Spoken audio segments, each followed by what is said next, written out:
I've just ticked over 3,000 hours on my OLED monitor, and I've been using it how everyone recommends not to. The same 3 apps over and over at almost max brightness. So how bad is the burn-in? This is by far the biggest concern about OLED monitors, and my answer has always been pretty much the same. Unless you're abusing the panel or using it really obnoxiously, then you should be pretty much okay. But today we're going to see if that's actually the case. This is the exact same OLED that I've been using for the past 2 years. It's the 32-inch dual mode from LG. Really love this monitor, and I've been using it pretty much every day for the exact same 3 things: Fusion 360, DaVinci Resolve, and Overwatch 2. All 3 of those apps have a lot of static elements, which is what you want to avoid if you care about burn-in. Now, I don't watch movies on this panel, so black bars are not going to be an issue. I also don't use split windows on my desktop, just out of habit. My windows are usually just floating around, and I have my taskbar set to automatically hide to give me a bit more screen space. So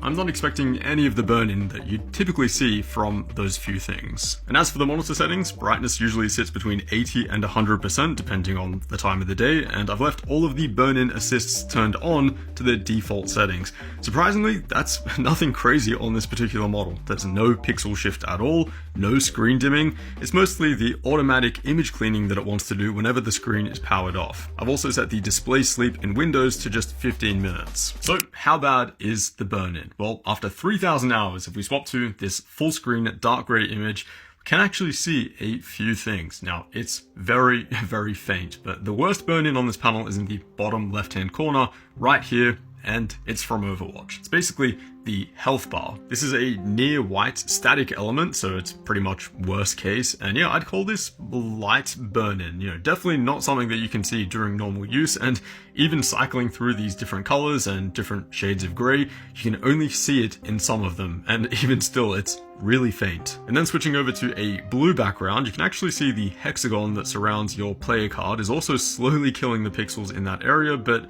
again, it's nothing significant, and I can only see this with a full screen blue background. To see anything more than this, I really have to pixel peep and stand back and move closer and really examine the panel under different shades of full screen gray. And from there, I can see a couple more things, like the scroll bars for my video editing timeline in DaVinci Resolve.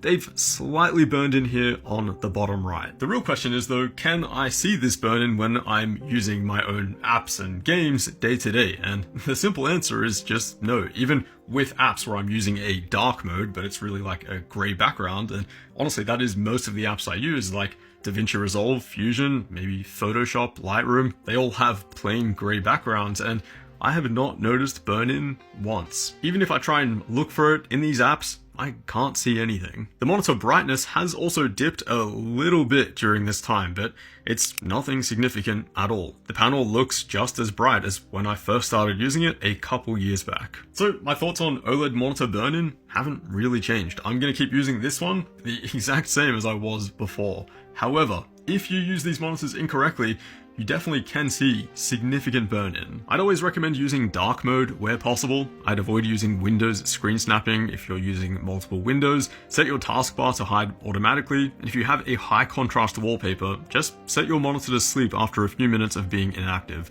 These are things that you can really integrate into any setup and workflow. They shouldn't really disrupt you, and they will help you get a bit more life out of your OLED. And of course, just leave all of the monitor burn-in assist features turned on. Maybe if the pixel shifting is annoying you, you could probably disable that, but as far as auto dimming and image cleaning, which do most of the heavy lifting, just leave those on. And then as for gaming, if you're playing a variety of games, burn-in is not something that I would worry about pretty much at all. But if you're someone like me and you're pretty much just playing the same game over and over, then it is something that you will see eventually. But how much really depends on how much you're playing. So for me, I went back and I looked at all of the hours I had played during that 2-year period in Overwatch 2. It turned out to be around 400 hours. Now, I thought it was going to be a lot more than that, but yeah, apparently 400 hours works out to be about 30 minutes per day.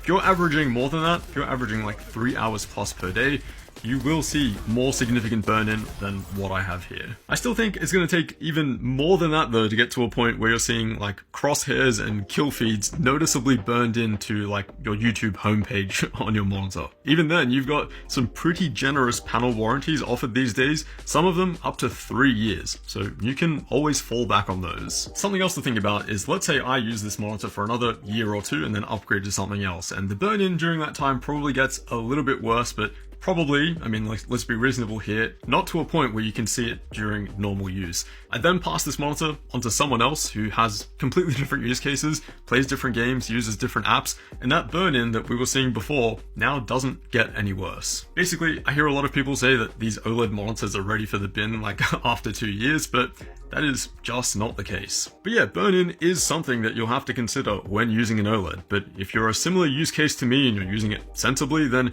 there's almost nothing to worry about. The upgrade is so significant coming from an LCD panel. I mean, for me, video editing is so much nicer when I'm able to see the true black levels of my videos, and the more vibrant colors when gaming are just something I can't unsee. So personally, I am really impressed how little burn-in this monitor has. I mean, the fact that none of my like menu bars or like panels from my 3D modeling software or my video editing softwares have like burned in is actually really impressive.